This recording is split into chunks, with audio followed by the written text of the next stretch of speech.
आज हम तारिक बन ज़ियाद की कहानी सुनेंगे, जिसको 3 हिस्सों में तक़सीम किया गया है। पहला हिस्सा, पल तारिक बन ज़ियाद के पैदाइशी मकाम और उनके ख़ानदान के बारे में तारीख़ी रवायात में इख्तिलाफ़ पाया जाता है। बाज़ मुअर्रिख़ीन के मुताबिक वो शमाली अफ़्रीका, मराकश या अलजज़ायर में पैदा हुए, जबकि कुछ रवायात के मुताबिक उनका ताल्लुक़ अरब या बर्बर कबाइल से था। उन्होंने घड़सवारी, तीरंदाज़ी और तलवारबाजी में महारत हासिल की। वो एक माहिर सिपह सालार थे जो जंग में गैर मामूली हिकमत अमली अपनाने के माहिर थे। उनकी क़ियादत में बर्बर जंगजुओं की एक मजबूत फ़ौज तैयार हुई, जिसने बाद में अंदलुस की फ़तह में अहम किरदार अदा किया। तारिक बन ज़ियाद का सत्तारा उस वक्त चमका जब वो अमवी गवर्नर मूसी बिन नसीर की फ़ौज में शामिल हुए। मूसी बिन नसीर शमाली अफ्रीका के अमवी गवर्नर थे और उन्होंने इस्लामी फतूहात को मराकश, अलजज़ायर और तिवनिस तक फैलाया था। मूसी हमेशा के लिए बन नसीर ने तारिक बन ज़ियाद की इस्करी सलाहियतों को देखते हुए उन्हें एक आली मकाम दिया और उन्हें शमाली अफ्रीका के मुख्तलिफ इलाकों में फ़ौजी महमात का इंचार्ज बनाया।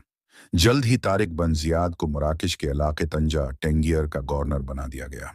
तारिक बन ज़ियाद के दौर में शमाली अफ्रीका में उम्मी खिलाफत मजबूत हो रही थी, लेकिन ये इलाका मुख्तलिफ कबाइल, बर्बर मुज़ाहमत और बीज़ंतीनी सल्तनत के असर और रसूख की वजह से मुसलसल चैलेंज का सामना कर रहा था।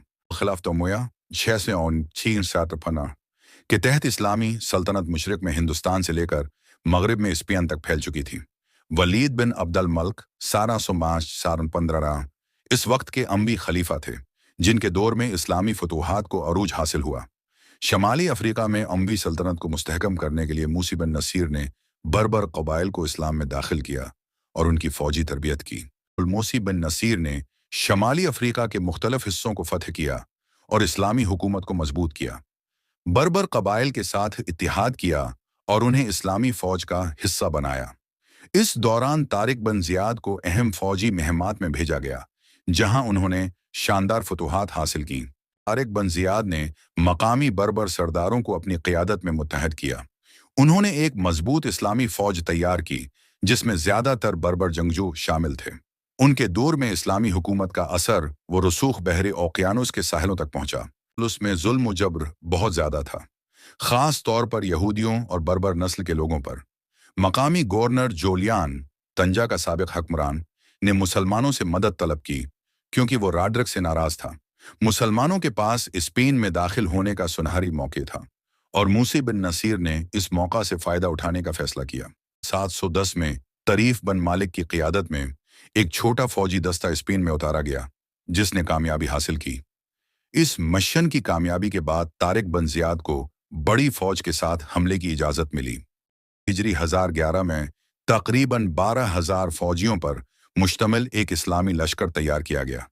ये फौज ज़्यादातर बर्बर जंगजुओं पर मुश्तमिल थी, लेकिन अरब जंगजू भी शामिल थे। इस्लामी फौज को बहरे रूम के रास्ते स्पेन ले जाया गया। इस्लामी फौज जबल तारिक जिब्राल्टर पर उतरी, जो आज भी उन्हीं के नाम से मशहूर है। तारिक बन ज़ियाद ने अपने मशहूर अल्फाज "पीछे समंदर है और आगे दुश्मन" कहकर अपनी फौज का हौसला बुलंद किया।